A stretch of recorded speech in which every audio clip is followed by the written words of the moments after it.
mostly medical needs and government services, and we introduce them to that. Other than that, the most they miss is just the camaraderie of getting together, having that family, the Filipino food, and the common things that we do. So like they're very big in karaoke, so they do that also. It's great to have that type of activity to build a connection. Right, and in some of the members, as you know, there are some needs, special needs when they come across with a medical bill and they can't pay. And as the Philippines is a poor country, and most of the people who come here work and they send their money home. And Yes. and there's a lot of people at home where they say they need money. So there are some special circumstances where they really need help, and as an organization, we do also try to help them out in that way. That's one of our goal for fundraising. Other than helping our local community, we also help the community in the Philippines. Yes, I was going to touch on that, and I think that's so awesome, for lack of a better word. It's come to my attention that if members have problems here, that the association is right there to help them and assist them through their tough times. But then also helping people back in the Philippines to improve their daily life, perhaps educational, medical, and these type of things that your organization does as part of the umbrella group. As part of the big organization, yes. Right. We try to help out also as part of that. And one of the bigger organization is Gawad Kalinga, where they build homes for the poor in the Philippines. And our Valentine's Day dinner dance benefit is to raise funds for them. And that's called again? Gawad Kalinga. Is that Tagalog? Yes. Yeah, I see. Giving care. Giving care. Yeah. So it's almost like it's like a habitat for humanity. Yes, it's a habitat. That is so awesome. I was not aware that there was a program like that. Yes, and it's similar to Habitat, but they build a whole community. They just don't build a house. They build in this community hospitals, schools, and care centers. So, do they build these type of communities on, let's say, abandoned land? Do they buy land, or is it donated? How's that work? Some of the lands are donated, and some lands are, when it's like a slum area, they convert that into a community, and the government, I think, subsidizes part of that. That's nice. That, in fact, was so successful that I think in the international summit, Singapore was asking some members of the Gawad Kalinga to, they're sending their students to the Philippines to study the Gawad Kalinga program. To take it elsewhere. Right. That's fantastic. That's great. Okay, Helen, let's digress for a minute and just reiterate exactly why the Oregon Coast Filipino American Association chapter or club was started here.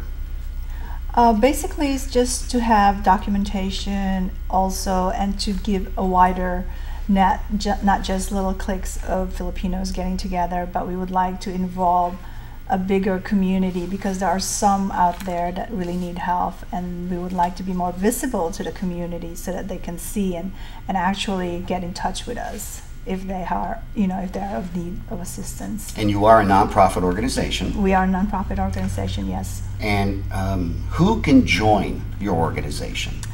The members, anyone can join who have Filipino heritage or married to a Filipino, or if a Filipino member will sponsor them. They can be sponsored into the organization. I see. And when you talk about community outreach programs, you've mentioned some fundraisers. Could you go through those and give us kind of a timeline of what may be coming up here within, let's say, the next 6 months? For the next 6 months, we will have some yard sales. There's one coming up in September. Also, our biggest fundraiser really is our Christmas party. We have benefactors, we have a big raffle during the Christmas party, and we have canned food, whoever wants to bring canned food, and we donate to the food share in Coos County. Oh, that's great. So people who go to the Christmas party actually bring food and then share that with the pantries. Right. That's great. They can bring canned foods, and that was one of our fundraisers also. So raffle, we have a big raffle, so we have that as a fundraiser. It's a potluck. It's for members and their friends and families. And we do charge an entrance fee, which is part of the fundraiser, and to cover the cost, of course, of putting the Christmas party together. That's covering the hall and the band and the music and all these type of things. Yes. How many people attend that? From 200 to 300, surprisingly.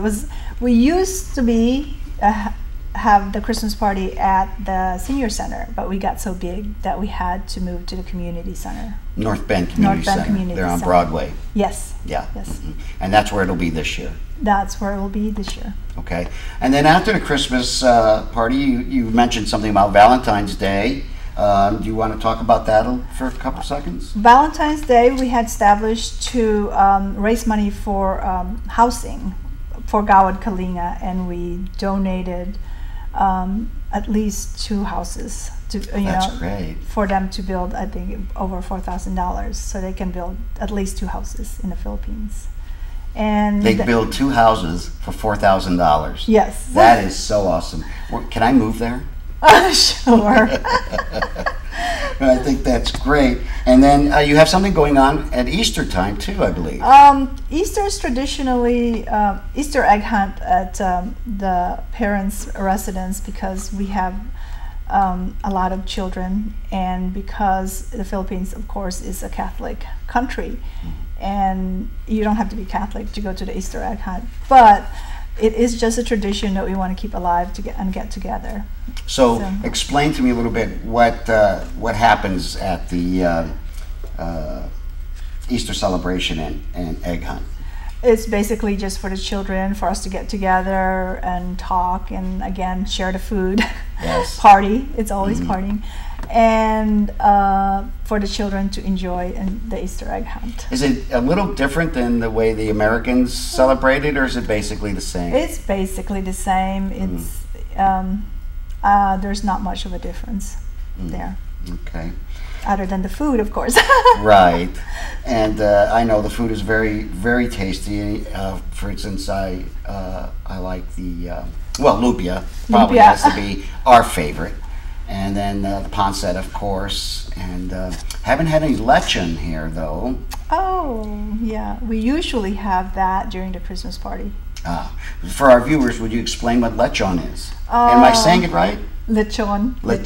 Excuse me. Lechon is a roast pig. They roast the pig whole and on a spit, and it's served usually on display with the head on and an apple, and it's not so nice.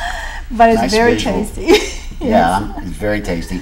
I've had baked pig in the ground with hot rocks, and then it's covered with leaves. Oh, yes. And it was very delicious. Sometimes they cook it that way also in the Philippines. That's interesting. In the rock, yeah. They have to dig up the ground. I remember that when I was a child. And then they put charcoal down, and that's where they cook it. So you came from the island of Mindanao, and you said Davao. Am I saying your city right? Davao. Davao. They speak a different dialect than Tagalog, is that correct? Yes. There's more than 65 dialects, or they're actually called languages now because they're totally different in the Philippines. See. And in the south we speak Visaya. Visaya. And in the north there's several more languages. They speak Tagalog, Ilocano, much more that I can't remember. So when you get people from all different parts of the Philippines to your organization, is there any communication problems, or does everyone speak English? Everyone speaks English, and they speak the national language, which is Tagalog. Oh, I see. That's very interesting.